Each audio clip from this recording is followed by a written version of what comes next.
Yes, Councillor If nothing Mihevc. else, I need to move Councillor Yes, Doucette's. yes, no, please get her I'll- motion I'll- on the I'll- floor. I'll move it, and I'll say that I quite agree that we need two sets of fixes. One is around the model. I do think, frankly, at the end of the day, that 100 is too many, and I think putting them in rooms of 4 exclusively, I don't think is a good model either. And so I would look forward to the next month working with the community to find mechanisms to reduce the number and to have a variety of settings, given that people have different needs when they come into the shelters. Some people can't sleep with others, and commotion can result because of that. So having some 4-bedroom units, some 2-bedroom units, and even some 1-bedroom units would be the way to go.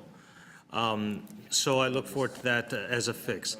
On another item, I also think, yes, we've gone through this with Councillor Cole. We've gone through this with Councillor Layton. We've gone through this with Councillor McMahon. We didn't go through with Councillor Crawford, but it could have gone in that direction as well.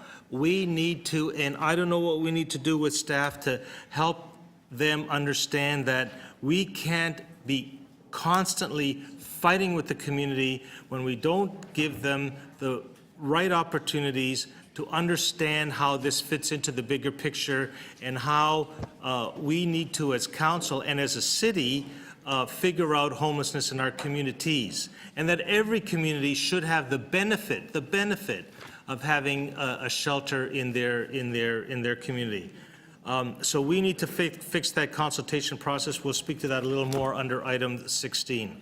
Lastly, I'll say to the residents, I have a few shelters in my ward, and I know it's going to be hard for folks to believe this, but it is my experience that when a shelter comes into a community, it more often than not actually raises the quality of life in that community. Why? Because people who need that resource have a place to go. So in my area, we have Native men's residents where Aboriginal folk can go and they have shelter. Well, guess what happens? Councillor Mihevc, if you could. The local, just give me another minute.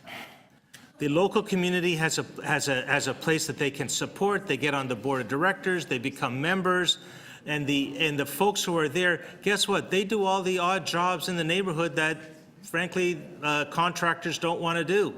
So they actually add value to a neighborhood. And I think if you have just open your hearts a little bit, I think that in the end you will find a reward at the end of that road. Thank you very much, Mr. Speaker. Thank you, Councillor Mihevc.